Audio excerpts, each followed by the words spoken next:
नमस्कार दोस्तों। तो कैसे हैं आप सभी लोग? एकदम ठीक ठाक। तो चलिए फिर करते हैं शुरुआत। सफल वन में एक बार फिर से आप सभी का स्वागत है, एक कदम सफलता की ओर। देखिए, यहाँ पर हम लेकर आए हैं भारतीय इतिहास से संबंधित कुछ महत्वपूर्ण प्रश्न जो कि आपकी परीक्षा की दृष्टि से बेहद महत्वपूर्ण है। ठीक है, देखिए इससे संबंधित मैंने एक वीडियो बना रखी है जिसमें महत्वपूर्ण तथ्यों का संकलन है, तो उसे आप लोग हमारे प्लेलिस्ट में जाकर देख सकते हैं। चलिए फिर हम लोग शुरू करते हैं। हमारा पहला प्रश्न है कि मानव द्वारा सर्वप्रथम प्रयुक्त अनाज कौन सा था? यहाँ पर जो आपका सही जवाब है वह हो जाएगा जौ। ठीक है, उसके बाद तो गेहूं उगाया गया। ठीक है, प्रश्न ऐसे भी पूछ सकता है कि मानव द्वारा सबसे पहले किस काल में अनाज उगाया गया? तो यहाँ पर जो सही जवाब होगा वो होगा नौपाषाण काल में। ठीक है, चलिए आगे बढ़ जाते हैं। हमारा अगला प्रश्न है कि भारत में मानव का सर्वप्रथम साक्ष्य कहाँ पर मिला है? तो मैंने आपको पहले बताया था नर्मदा घाटी पर मिला था। ठीक है, तो यहाँ पर जो सही जवाब है वह हो जाएगा नर्मदा घाटी। ठीक है, मानव का सर्वप्रथम साक्ष्य का मतलब है कि ये लोग स्थायी रूप से यहाँ पर रहने लगे थे। चलिए आगे बढ़ते हैं। हमारा अगला प्रश्न है कि अनाज की खेती सर्वप्रथम किस काल में प्रारंभ हुई थी? देखिए वही चीज़ यहाँ पर आ गया, तो यहाँ पर जो आपका सही जवाब है वह हो जाएगा नौपाषाण काल में। ठीक है, इसी काल में पहिए का भी आविष्कार हुआ था, इसी काल में आग की भी खोज हो गई थी। ठीक है, चलिए आगे बढ़ते हैं। हमारा अगला प्रश्न है कि गुफकराल नौपाषाण स्थल कहाँ स्थित है? देखिए ये क्वेश्चन आपके लिए बेहद इंपॉर्टेंट भी है, तो यहाँ पर जो आपका सही जवाब है वह हो जाएगा कश्मीर में। ठीक है, चलिए आगे बढ़ते हैं। हमारा अगला प्रश्न दे रखा है कि निम्न में से किस स्थान से हड्डी के उपकरण प्राप्त हुए हैं? तो यहाँ पर जो आपका सही जवाब है वह हो जाएगा मैदहा। ठीक है, मैदहा कहाँ पर है? तो प्रतापगढ़ उत्तर प्रदेश में है। ठीक है, जहाँ पर हड्डी एवं सींग से निर्मित कुछ उपकरण मिले थे। ठीक है, चलिए आगे बढ़ जाते हैं। हमारा अगला प्रश्न है कि जिसका कोई लिखित साक्ष्य नहीं मिलता है वह काल क्या कहलाता है? तो यहाँ पर जो आपका सही जवाब है वह हो जाएगा प्राग ऐतिहासिक काल। ठीक है, और जिसका लिखित साक्ष्य मिलता है परंतु हम लोग उसको क्या है पढ़ने में असमर्थ हैं, उसे क्या कहते हैं? तो आद ऐतिहासिक काल कहते हैं। क्या कहते हैं? आद ऐतिहासिक काल। ठीक है, चलिए आगे बढ़ जाते हैं। हमारा अगला प्रश्न है कि इनाम गांव से किसकी प्रतिमा मिली थी? तो यहाँ पर जो सही जवाब है वह हो जाएगा मातृ देवी की। किसकी? मातृ देवी की। हमारा अगला प्रश्न है कि किस धातु का सबसे पहले प्रयोग हुआ था? तो यहाँ पर जो आपका सही जवाब है वह हो जाएगा तांबा। ठीक है, उसके बाद किसका हुआ था? तो कांस्य का हुआ था। ठीक है, उसके बाद किसका हुआ? तो लोहे का। ठीक है, चलिए आगे बढ़ जाते हैं। हमारा अगला प्रश्न है कि भीमबेटका की गुफाएं कहाँ स्थित है?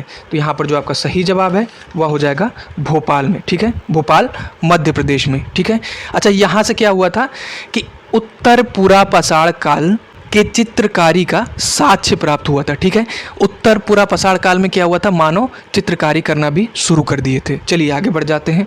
हमारा अगला प्रश्न दे रखा है कि उत्खनन प्रमाण के अनुसार पशुपालन का प्रारंभ कब हुआ था? यहाँ पर जो आपका सही जवाब है वह हो जाएगा मध्य पाषाण काल में। ठीक है, और कहाँ से प्राप्त हुआ था? तो आदमगढ़ से। कहाँ से प्राप्त हुआ था? आदमगढ़ से। चलिए आगे बढ़ जाते हैं। हमारा अगला प्रश्न दे रखा है कि राख का टीला निम्नलिखित किस नौपाषाण काल से संबंधित है?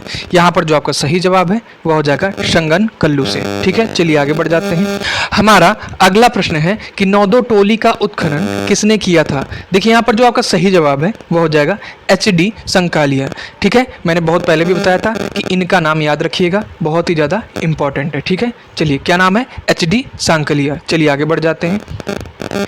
हमारा अगला प्रश्न है कि स्थल का नाम बताइए जहां से प्राचीनतम स्थायी जीवन के प्रमाण मिले हैं। तो यहाँ पर जो आपका सही जवाब है वह हो जाएगा मेहरगढ़, जो कि पाकिस्तान में। चलिए आगे बढ़ जाते हैं। हमारा अगला प्रश्न है कि भारतीय पुरातत्व का जनक किसे कहा जाता है? तो किसे कहा जाता है? अलेक्जेंडर कनिंघम को। ठीक है, चलिए याद रखिएगा इसको, ये बहुत ही ज़्यादा इंपॉर्टेंट भी है। आगे बढ़ जाते हैं। हमारा अगला प्रश्न दे रखा है कि रॉबर्ट ब्रूस फुट कौन थे? तो यहाँ पर जो आपका सही जवाब है वह हो जाएगा भूगर्भ वैज्ञानिक थे। कौन थे? तो भूगर्भ वैज्ञानिक थे। ठीक है, इन्होंने सन 1863 ईस्वी में सर्वप्रथम पाषाणकालीन सभ्यता की खोज की थी। चलिए आगे बढ़ जाते हैं। हमारा अगला प्रश्न है कि भारतीय प्रागैतिहासिक काल का पिता किसे कहा जाता है? तो यहाँ पर जो आपका सही जवाब है वह हो जाएगा रॉबर्ट ब्रूस फुट को। ठीक है, चलिए आगे देखते हैं। अगला प्रश्न दे रखा है कि निम्न पुरापाषाण काल में पत्थरों के औजार बनाने के लिए किस प्रणाली का उपयोग किया जाता था? तो यहाँ पर जो आपका सही जवाब है वह हो जाएगा कोर प्रणाली। ठीक है, कौन सा?